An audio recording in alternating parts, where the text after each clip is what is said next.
Alors que Noura contemplait cette scène miraculeuse, un pont de pierre plate commença à s'élever des profondeurs de l'eau, formant un chemin solide et droit jusqu'à l'île.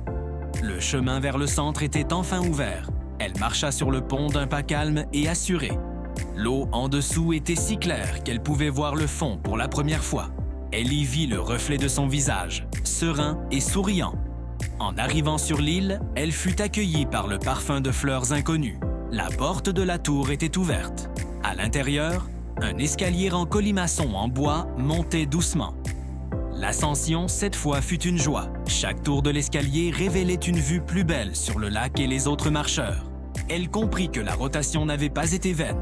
Elle construisait cet escalier en elle, marche par marche, chaque effort la préparant pour ce moment. Au sommet de la tour, sur une terrasse ouverte au ciel, se tenait une femme. Elle rayonnait d'une aura de lumière et d'amour. Noura la reconnut immédiatement. Ce n'était pas exactement sa mère, mais l'incarnation de la sagesse intérieure, la voix qui l'avait guidée. « Tu es arrivé, mon enfant » dit la mère sagesse, sa voix emplie de bienveillance. Noura l'étreignit longuement, laissant couler des larmes de joie et de clarté. « Je n'avais pas compris » dit-elle simplement. La mère sagesse la prit par la main. « Regarde, mon enfant, la vie entière réside dans l'ordre des choses. L'espoir et la douleur sont faits des mêmes éléments, mais leur ordre change tout. L'espoir, c'est le chemin, puis l'orbite, puis la décision.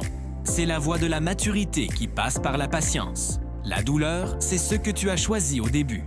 Le chemin, puis la décision hâtive, en ignorant l'orbite nécessaire à l'apprentissage. C'est la voie de la souffrance qui passe par la précipitation, menant inévitablement à une orbite de regret. À cet instant, Noura comprit tout. Le secret des chemins, le secret de son voyage. Et maintenant, demanda-t-elle, son regard tourné vers l'avenir.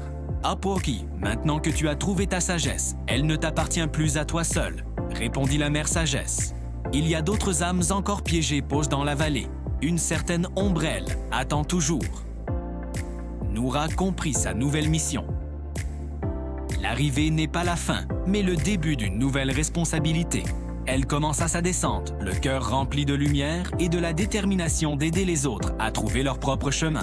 Merci d'avoir suivi cette histoire jusqu'au bout. Si ce voyage vous a inspiré, n'hésitez pas à vous abonner pour d'autres récits.